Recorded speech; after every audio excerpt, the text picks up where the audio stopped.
I will not be silent when Israel commits its crimes against the Palestinians. You helped destroy our religion, Judaism, by associating it with fascism. Why did you allow the Holocaust of our time to happen? How does it feel to have your legacy be genocide? What did they put on the drones and the tanks? What did they put on the wings of the F-16s, F-35s we give them? A Star of David, the symbol of our faith community. It all looks like a giant Jewish conspiracy. As people become more anti-Jewish, is actually the advantage from the Israeli perspective, that actually Judaism is the problem, not Zionism. Then they can say, you see, they're anti-Semitic. Everybody hates us. That's why we have to go to war with everybody else. Judaism, if you look at its fundamentals, completely is against what Israel is doing. And if something goes against the 10 commandments, then you need to be pretty suspect of it. In fact, I think you could throw it out. It's like they went through every single commandment and said, well, look, how can we definitely violate them in a single action which encompasses all of them? Coveting, you give false testimony to justify it, steal the land. You can't have the people on the land, so you've got to murder them. How do you justify to your own population? Is you do it in the name of God. Had they tried to violate them more, I don't think they would have been able to. Is the problem with Israel its Zionism or its Judaism? That's a question that a lot of people have been asking recently, because channels like ours here at Rational Religion, we've done a lot of videos on Zionism. We're saying it's a political philosophy of, it's a settler colonial philosophy which is causing the Israelis to oppress the Palestinians and cause this horrific ongoing war. So they need to lose their Zionism, has been our argument, or the whole Zionist project itself needs to be dismantled. But a lot of people recently online have been saying that actually the problem is deeper. The problem is with Judaism itself. And in this video, we're going to explore that topic. We're first going to begin with Max Blumenthal on the Katie Halper show. Both of them Jewish, both of them fierce critics of Israel's policy. And let's hear what Max is saying. People will tell me, like, Katie, why are you criticizing Israel? You're creating anti-Semitism. It's like, the irony is that anti-Zionist Jews are the only hope for Jews if we care about anti-Semitism. I was talking to a group of guys in Beit Hanun, and everything around me was destroyed. An older man was showing me his house, which was destroyed. Everything was gone. And he told me he spoke Hebrew and he used to have friends in Israel that, he met, like they would be the construction foreman or whatever. He'd have lunch there. And then these young guys came up to me and they were like, the Jews are fundamentally evil in so many ways. I asked them, have you ever met an Israeli? And they said, no, we grew up under siege. We've never been allowed to leave here. Why would they think that there was any distinction between Israelis and Jews in general, or know anything about it? The only experience they have with their occupier is through drones and tanks. I mean, they rarely even see them as infantry when they come and destroy everything. And what do they put on the drones? What do they put on the tanks? A Star of David, the symbol of our faith community. So why wouldn't they hate Jews? That's the Zionist vision for humanity. I mean, I think that's quite powerful from Max. Any immediate reaction there before we move on? The push for the idea that the Judaism is the problem, and putting the Star of David on all of their tanks and their drones, and using Judaism as the cover for Zionism, is actually to the advantage from the Israeli perspective. Mm-hmm. They actually want that to happen, right? Because they want to perpetuate the narrative that as people become more anti-Jewish, as they start to say that actually Judaism is the problem, not Zionism, then they can say, you see, they're anti-Semitic, right? Then they can justify their siege mentality and their siege behavior, that everybody hates us, that's why we have to go to war with everybody else. So it's actually, hate begets hate. And if your ultimate aim is to foster war with Iran, with Egypt, with Turkey, with Syria, with Lebanon, if your aim is to foster hatred and foster war with all these countries, with all your neighbors, to steal their land, ultimately you've got to get them to hate you too, right? So it's actually, this is a kind of a policy level thing, and that's, I think, what Max Blumenthal is highlighting. Yeah, it's PR cover. PR cover. Brother Demir? I think it's really important in general to distinguish between those two things. And I think when Zionism and Judaism? Zionism and the religion and the sort of political philosophy. And I think with Islam, we've sort of talked about it quite a lot, in the sense that when there were groups of prominence like ISIS, like Al-Qaeda, we've been very clear that actually those groups don't represent Islam at all. There's a big distinction between them, even though some may use that name. And like Netanyahu has quoted the Bible in order to try and justify some of the things that his government have done. But I still think it's important really to distinguish between those two things, even if those groups themselves try to conflate the two things. That's such a good point, actually, because, you know, we were at pains continuously throughout the post 9/11 period to say, well, these groups are not representing Islam, even if they say they are. Yeah. And this is the scriptural basis for that. And what we mustn't be is we mustn't be what we hated with respect to other people speaking about Islam sloppily when they say, oh, ISIS is representing Muslims. No, it's not representing Muslims. And in the same way, we shouldn't fall into that trap, which is actually what Israel wants of us saying that Zionism is the real face of Judaism. Yeah, but like Max pointed out, I mean, the situation's a bit different because with Muslims, there are way more Muslims. They're spread out across the world. There are obviously different cultures and subcultures within the Muslim population.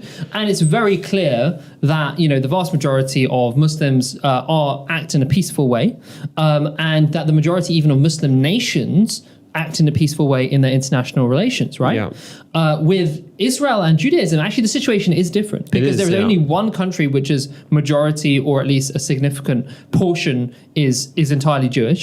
It represents itself as being the Jewish nation, as being a manifestation of the Jewish religion.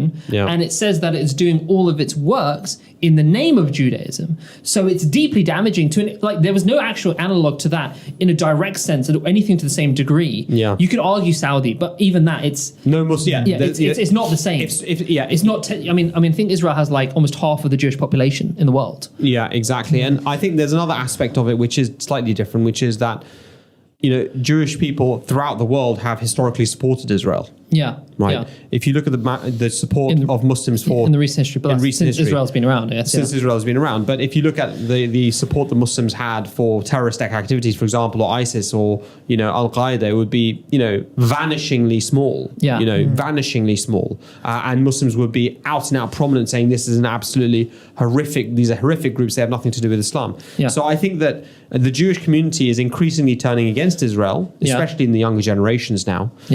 Because they're realizing, well, you know, we cannot be in a position where our religion actually teaches us barbarism, right? It can't be that our religion teaches us barbarism, and they're looking into their religion, recognizing that it isn't. I mean, one of the best, I can't remember who it was, and perhaps it would be nice for me to actually find out who it was, but, you know, she was saying that the idol of the Jewish nation today is statism. It is the state of Israel. Rather than making God your focus of your worship, they've made Israel the focus of their worship. And you could even argue that the Christians have made Israel the focus of their worship in America. So, you know, there's idols abounding, and we've talked about this in our Red Heifer program in particular, about how, you know, the warning of the Quran to the Jewish people very early in the Quran, in the second chapter of Al-Baqarah, was about don't take things as gods beside the one God. And in that case, for the Egyptian Jews coming out of Egypt, it was the stone, the calf. You had anticipated the next things we were going to talk about extremely well, because actually we're going to unpick all of that you've just said. But before we do that, I want to mention two things which I think makes things especially difficult for Jews, which is that a lot of their religious education, from what I understand from listening to them, has been centered around Israel. So from a young age, they're actually influenced, perhaps some of them would say indoctrinated, into being incredibly pro-Israel as a state, and that being a part of their religious identity. So I think that's an issue. And another issue is that a lot of rabbis and a lot of kind of quite high up rabbis, we were going to have a clips, we don't have them right now, but, you know, people could find this, and people have been sharing all these kind of clips on Twitter/X for a while now, of top rabbis basically justifying Israel's crimes through the Talmud in particular, and saying, well, this from the Talmud justifies this. And I think people have a degree of, they don't quite understand the Talmud is essentially, from my understanding, a series of interpretations of different scholars over millennia, right? So it doesn't have the same canonical... It has zero canonical... Yeah, but I think... look, at the end of the day, if Moses didn't follow it, why should a modern Jew? Well, yeah, as Muslims we can say this. I mean, well, we can, and I think it stands. And I think it's reasonable. And actually, that's something we want to do, actually, in this video, is we want to, I think, honor the Prophet Moses, peace be upon him, and show that actually Judaism, if you look at its fundamentals, completely is against what Israel is doing. And if something goes against the 10 commandments, then you need to be pretty suspect of it. In fact, I think you could throw it out, right? You could say, well, if it goes directly against the 10 commandments, then it can't actually be real Judaism. So, I mean, why don't we actually just, before we go to the 10 commandments? I guess just on a general level, the philosophy and principle we should use is not judge a religion solely by the behavior of its adherents in this current day and age. Like in the Middle Ages, Christians were burning each other at the stake, and yet it's very obvious even to complete non-Christians that the teachings of Jesus, peace be upon him, were completely opposed to all of that. And I think it's just Christians are still doing that through the state of Israel. Yeah, and I guess it's about the fact that so much time has passed since the religions were founded that we actually have to go back to the source of the religion, the teachings originally, and try and understand what actually that religion taught in the first place. And, in the centuries after it, how its behavior, how its followers behaved. And we can get a clearer picture. That's a very well made point, and let's actually do that. So we can see the 10 Commandments. Don't worry, this won't be a sermon, but I think it is actually useful to recapitulate them because they're so stark. So let's have a look. I am the Lord your God who brought you out of Egypt, out of the land of slavery. You shall have no gods before me. You shall not make for yourself an image in the form of anything in heaven above, or on earth beneath, or in the waters below. You shall not bow down to them or worship them, for I, the Lord your God, am a jealous God, punishing the children for the sin of the parents to the third or fourth generation of those who hate me, but showing love to 1,000 generations of those who love me and keep my commandments. You shall not misuse the name of the Lord your God, for the Lord will not hold anyone guiltless who misuses his name. Now, to me, I mean, you've already said this. Israel has become their idol, right? Yeah, it's become their idol, and they are misusing the name of God. People, I think Jews, and to some degree, some Muslims do this as well. But I think it's especially something Jews do, which they feel that this commandment is literally just about saying God's name, and therefore they don't say it. But my understanding, because there's similar teachings in Islam of not using God as your witness. It means don't justify evil in the name of God. Yeah, exactly. And that's exactly what the Israelis have been doing. As we've been saying, their whole state apparatus is about committing atrocities for a colonial reason, but using the name of Judaism and using the name of Yahweh in order to do it. That's a really good point. I mean, I wish my Latin teacher from school is watching this, because he used to be so irate when I used to say, "Oh my God." He'd be like, "Don't use the Lord's name in vain." I met him the other day. I went back to school. Did you? Yeah. Did he remember you? Yeah. He didn't remember me at all. What? Yeah, he didn't remember me at all. Okay. Let's go on to the show. But what you were saying about he would not understand, he had a superficial understanding of that issue. Well, I suppose perhaps he had a deeper understanding of the issue, but he also adhered to the superficial understanding as well with his students as well. Yeah. But I think that's a wonderful point you made, and I think people don't really appreciate that all of the major issues of misrepresentation of religion actually come out of a violation of the second commandment. Which was? Of not using the Lord's name in vain. Right. I think that was the fourth or something. That was the fourth. Is the third? All right, third one. This one there. Well, let's go to Haaretz. So if you have a look at the screen, so Haaretz, so I want to use it is a Jewish publication. This isn't something which has gone unnoticed in Israel as well. In Israel, Jewish extremists worshipping a god of holy war are getting stronger. Since October the 7th, the flagrantly anti-democratic, morally bankrupt political theology of Israel's right-wing Jewish radicals, a worldview that justifies the death, starvation, and hunger of Palestinians, is becoming more dominant. Jews in Israel and around the world must confront this desecration of our tradition. This is by Mikhail Manikin, so hats off to him, who's written this excellent article about